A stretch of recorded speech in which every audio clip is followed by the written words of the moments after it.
निराहारा गतानंदा। वर्णन करते सुखदेव जी महाराज इन देवताओं की दुर्दशा का। न खाने का ठिकाना, न सोने का ठिकाना, कहीं आश्रय नहीं, और बलि की सेना उनको खोज खोज करके मार रही है। देवताओं की दुर्दशा हो गई। भगवान ने क्यों देवताओं का साथ नहीं दिया? देखो, it's a very great message. भगवान नारायण ने देवताओं को एक बात बतला दी, अरे मैंने आपको अमृत पिलाया था, आपने उसका क्या लाभ लिया? क्या लाभ लिया? मौज मस्ती में भोगों में आप पड़े रहे, और वो बलि जो मारा गया था, जीवित होने के पश्चात उसने पुनः तप किया, यज्ञ किया, धर्म का पालन किया, और अपनी शक्ति को बढ़ाता गया, अपनी शक्ति को बढ़ाता गया। इसका परिणाम आज अमृत पिए हुए तो आप थे, लेकिन बलि ने धीरे धीरे अपनी शक्ति को बढ़ा करके तप के बल पर आज वो आपके लिए भारी हो गया। अब मैं कुछ नहीं कर सकता आपके लिए, क्योंकि आपने अमृत पान का उपयोग नहीं किया। ध्यान रखना, जीवन में उत्तम अनुकूलता बार बार प्राप्त नहीं होती है। Grace is withdrawn. भगवान ने एक बार कृपा कर दी, इसका अर्थ ऐसा नहीं होता है कि भगवान सर्वदा आपके ऊपर कृपा करने के लिए बंधे हुए है। कृपा किसके ऊपर पुनः होती है? कृपा उसके ऊपर पुनः होती है जो पूर्व में की हुई कृपा का, पूर्व में प्राप्त अनुकूलता का सदुपयोग करता है।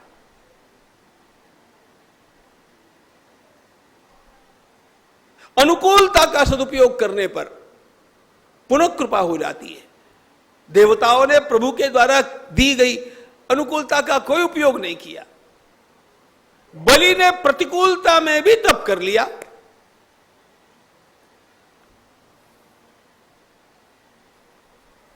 यह बहुत बड़ा संदेश है 19 को लेकर के, ध्यान रखना। अनुकूलता का उपयोग करना सीखना चाहिए। देवताओं ने कहा, प्रभु ने कहा जाओ। अब क्या हुआ? मारे मारे भटक रहे। देवताओं की मां अदिति है। अदिति ने महर्षि कश्यप जी से पूछा। महर्षि कश्यप जी ने कहा, अदिति तुम्हारे पुत्रों के पास पुण्य भी नहीं और पुण्य करने की क्षमता भी नहीं। ये दो अलग अलग बातें होती है। पुण्य करने की भी क्षमता चाहिए व्यक्ति में। न तो उनके पास पुण्य बचा और न पुण्य करने की क्षमता बची। अब इनका उद्धार कैसे हो सकता है? इनका उद्धार तुम्हारे पुण्य से हो सकता है। तुम कुछ तप करो। अदिति माता ने तप किया, वयोव्रत नाम का व्रत किया, जिसके फलस्वरूप भाद्रपद शुक्ल द्वादशी के दिन मध्याह्न के समय श्री भगवान देवताओं के उद्धार के लिए पधारे। वामन भगवान की जय, त्रिविक्रम भगवान की जय। भगवान सुखदेव जी महाराज वर्णन करते हैं, राजन तम बटुम वामनम दृष्ट्वा मोदमाना महर्षयः। ऋषियों ने अत्यंत बड़ा उत्सव किया और श्री वामन भगवान स्वयं अपने दिव्य स्वरूप में नर्मदा के तट पर, जहां पर बलि का यज्ञ हो रहा था, यह भड़ोज की कथा है, वहां पर जब आकर के पहुंच जाते हैं, यजमान प्रमुदितो, अत्यंत आह्लादित होकर के बलि ने स्वागत किया। चरणों का प्रक्षालन किया, गंगा जी का प्रादुर्भाव हुआ। दीप्तिमंत परमात्मा का वह स्वरूप देख करके बलि ने कहा, ठाकुर ऐसे लगता है कि मानो सारे ऋषियों का तेज आप में एकत्रित हुआ है। अद्य शिष्टक्रतुरयम् यद भवान आगतो गृहान। मेरा तो यज्ञ आज ही सफल हो गया, आप पधार गए। वामन भगवान कुछ बोले नहीं, पूजा वूजा करने दी। और जब बलि ने यह कहना आरंभ किया कि वाह वाह, महाराज सेवा का कुछ अवसर दीजिए, मैं आपकी कुछ सेवा करना चाहता हूं, आज्ञा कीजिए। वामन भगवान बोले, बलि मुझे क्या चाहिए, मैं तो केवल यज्ञ के दर्शन के लिए आया हूं। अब बलि ने कहा, नहीं, आप तो दर्शन के लिए पधारे, ठीक है, लेकिन आप जैसा दिव्य ब्रह्मचारी पधारे और मैं सेवा नहीं करूं तो मेरे यज्ञ का फल मुझे नहीं मिलेगा, कुछ भी आज्ञा कीजिए। हाथ जोड़ करके बलि बार बार प्रार्थना कर रहे हैं। बहुत प्रार्थना करवाने पर वामन भगवान ने धीरे से कहा, देखो बलि, हम तो कुछ चाहते नहीं हैं, लेकिन अब तुम पीछे पड़े हो तो ऐसे करो, मेरे पग से 3 पग भूमि का दान मुझे कर दो। भगवान बहुत चतुर है, मेजरमेंट अपनी ओर से दिया है, मेरे पग से कहा है, तुम्हारे पग से नहीं कहा है। पदानी त्रीणि दैत्येन्द्र सम्मितानि पदा मम। ठाका मार करके बलि हंसते हैं, वाह वाह महाराज, वामन के बेटे समझे ही नहीं क्या मांगना चाहिए। अरे महाराज, ये 3 पग भूमि का कहां से आप लाए? त्रैलोक्य का स्वामी हूं मैं, आपको जितनी भूमि चाहिए बोलिए ना। वामन भगवान ने कहा, देखो बलि, ब्राह्मण को संतोषी होना चाहिए, तो मैं संतोषी ब्राह्मण हूं, मुझे ज्यादा क्या करना है? अरे स्नान संध्या करने के लिए थोड़ा सा स्थान हो गया, बस हो गया। वैसे तो मैं कुछ मांगने वाला नहीं था, तुम पीछे पड़े इसलिए मांगा। देखो भाई, लेकिन हम अपने वचन के पक्के हैं, एक बार हमने बोल दिया 3 पग, अब 3 पग दे दो। बलि कहते ज्यादा मांगो। खड़े खड़े शुक्राचार्य महाराज के मन में विचार आया, ये वामन का बेटा कहां से आया? ये असली नहीं लगता है, डुप्लीकेट है। अरे यजमान कहे कि अधिक मांगो और ब्राह्मण कभी नहीं कहे।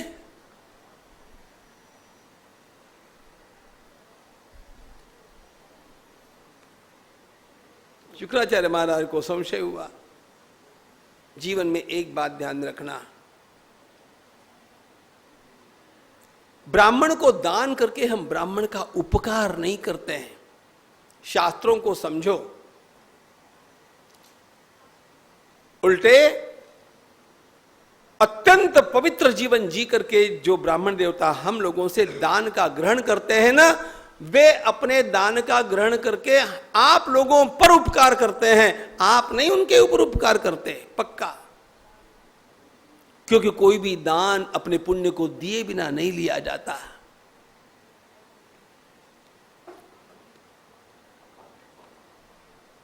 शुक्राचार्य महाराज विचार करते हैं, ये है पक्का ब्राह्मण, वैसे तो अधिक लेना नहीं चाहते।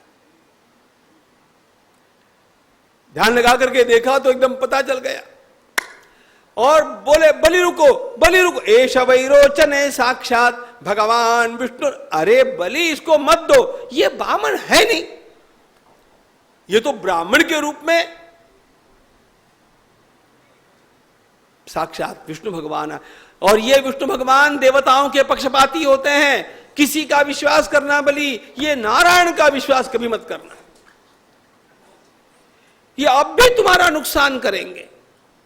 और जहां तक मेरा अनुमान है, मैं देख रहा हूं, तुम्हें तो यहां से खदेड़ देंगे, राज्य को देवताओं को प्रदान कर देंगे, तुम्हारा नुकसान होगा, इसको कुछ मत दो, बाहर निकालो।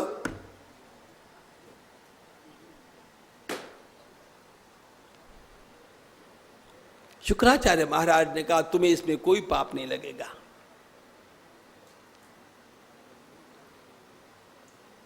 इस बात को ध्यान में रखना कि बलि ने संकल्प किया और उसके पश्चात भगवान ने उसको धोखा दिया, ऐसी कथा नहीं है। क्या होगा बलि के साथ, ये शुक्राचार्य महाराज ने पहले ही बलि को बतला दिया है। अब बलि के विवेक की परीक्षा है। और यहां तक कह दिया कि तुम्हें कोई पाप नहीं लगेगा, निकालो इसको बाहर। बलि ने कहा, गुरुदेव पाप नहीं लगेगा, यह बात सत्य है, क्योंकि धर्मशास्त्र में आप प्रमाण हैं, लेकिन कलंक लगेगा। देखो, 3 बातों के 3 एरिया अलग अलग होते हैं। पाप क्या है और पाप क्या नहीं है, इसके बारे में शास्त्र प्रमाण है। अपराध क्या है, क्राइम, इसके बारे में संविधान प्रमाण है। और कलंक क्या है, इसके बारे में समाज प्रमाण है। तीनों के एरिया अलग अलग है। बलि की बुद्धि अत्यंत सूक्ष्म है। बलि ने कहा, ठाकुर आपने कह दिया कि पाप नहीं लगेगा, ठीक, लेकिन कलंक लगेगा, क्योंकि लोग क्या बोलेंगे पता है? और मेरे बारे में नहीं बोलेंगे जी, मेरे दादाजी के बारे में बोलेंगे। प्रहलादिक कितवो था, देखो प्रहलाद के घराने में जन्मे हुए उनके पोते अपनी संपत्ति को बचाने के लिए अपनी वाणी को मुकर गए, झूठ बोल दिए। एक बार मैंने कह दिया है कि आप जो मांगेंगे मैं दूंगा, अब मैं बिना दिए नहीं रह सकता, संकल्प करूं चाहे न करूं। बलि की बुद्धि की सूक्ष्मता देखो। पाप नहीं लगेगा, ठीक, कलंक लगेगा, और कलंक मुझे नहीं मेरे दादाजी के नाम को लगेगा। ध्यान रखना, खानदान भी एक जीवन मूल्य है। निरंतर अपने खानदान का विचार किया करो, मैं कहां जन्मा हूं, मेरे पिताजी क्या थे, मेरे दादाजी क्या थे, मेरे परदादाजी क्या थे। अरे समाज में सारे लोग ऐसे ही करते हैं, समाज में सारे लोग करते हैं, वैसे मत करना। आप अपने खानदान को याद रख करके उत्तम से उत्तम बात ही करते रहना।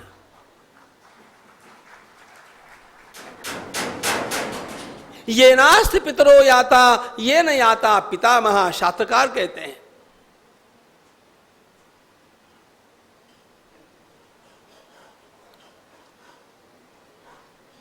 समर्थ रामदास स्वामी ने संभाजी महाराज से कहा, अपने पिताजी को मत भूलना।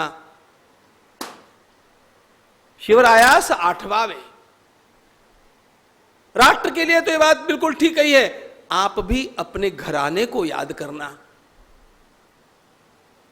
हमारे पिताजी, हमारे दादाजी, हमारी दादी जी, हमारे गुरुजी, इन्होंने कितना बड़ा काम कुछ न कुछ तो अपने अपने क्षेत्र में किया है। Get inspired from that.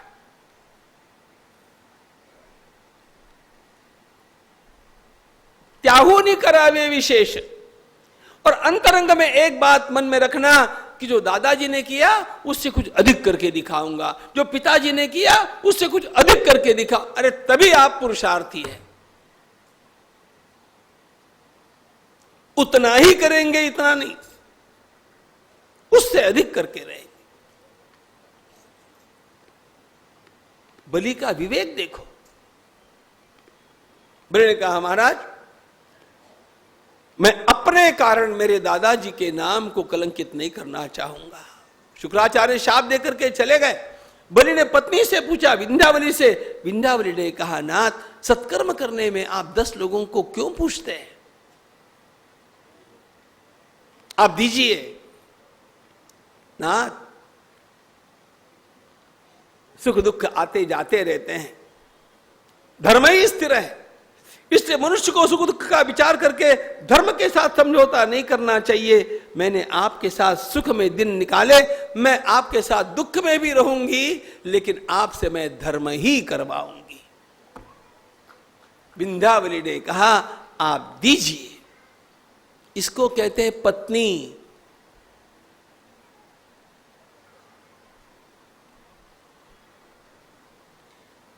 Sanskrit भाषा में पत्नी के लिए बहुत सारे शब्द है जी।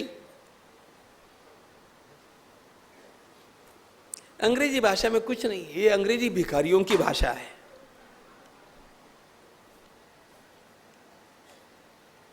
समृद्ध लोगों की भाषा संस्कृत है। मुझे पता है मैं क्या बोल रहा हूं और कितना गंभीर बोल रहा हूं। विस्तार नहीं करता अभी, उतना समय नहीं, लेकिन संस्कृत भाषा में जाया, ललना, कलत्र, भार्या, बहुत सारे शब्द पत्नी के लिए है, सबके अर्थ अलग अलग है। उसमें पत्नी शब्द का अर्थ है पत्युर्नो यज्ञ संयोगे, जो यज्ञ में पति के साथ बैठती है, जो पति से यज्ञ करवाती है, जो पति से सत्कर्म करवाती है, उसे कहते पत्नी।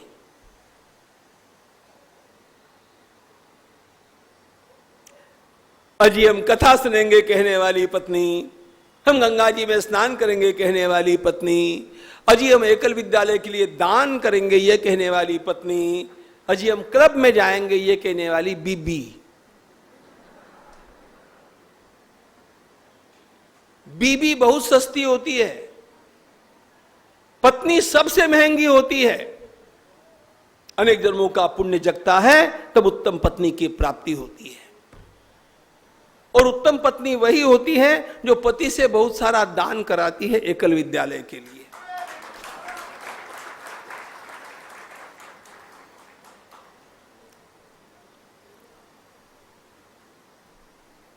लाला जी जितना करना चाहेंगे ना, उसको 1.5 गुना तो भी आप बढ़ा दे सकते हैं। विंध्यावली ने कहा, देखो हमारे देश का इतिहास भी महान पत्नियों का इतिहास है। अब कितने चरित्र मैं आपको सुनाऊं।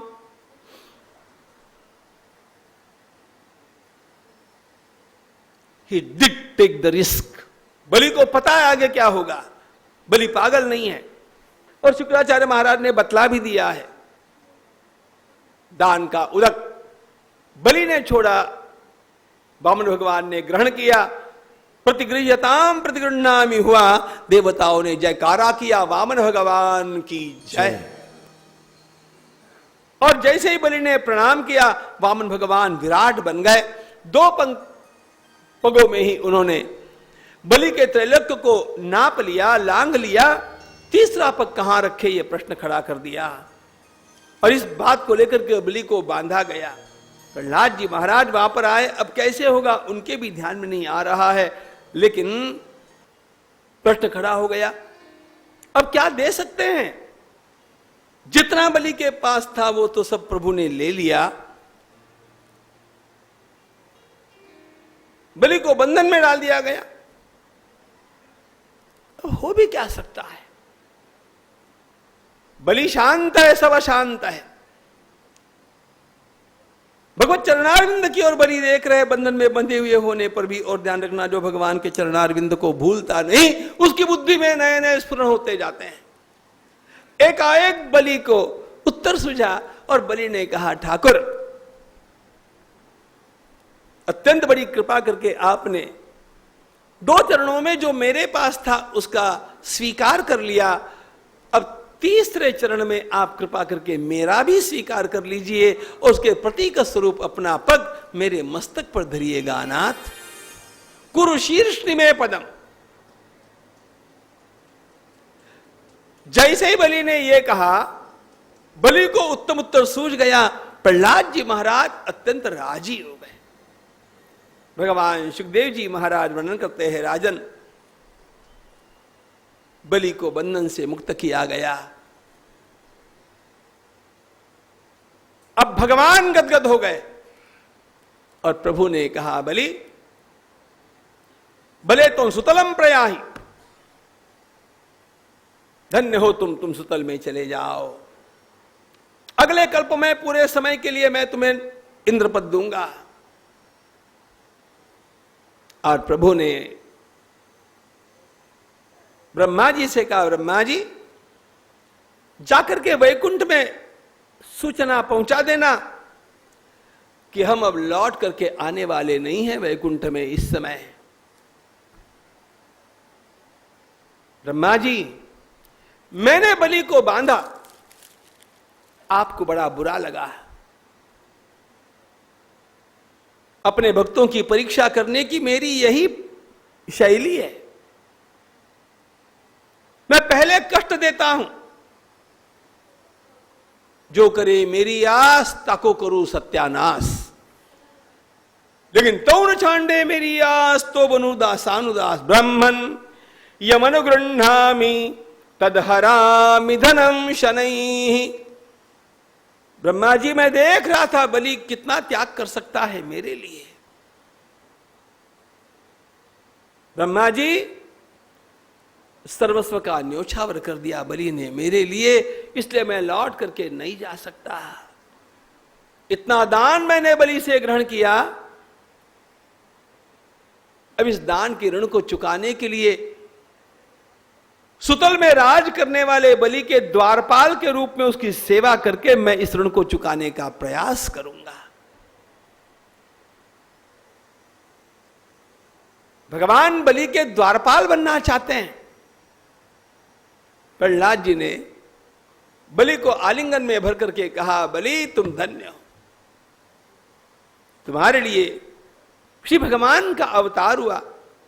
बलि ने कहा, दादाजी आपके लिए भी तो भगवान का अवतार।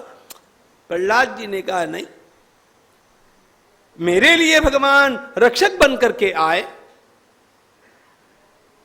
और तुम्हारे घर के सामने भगवान याचक बन करके आए।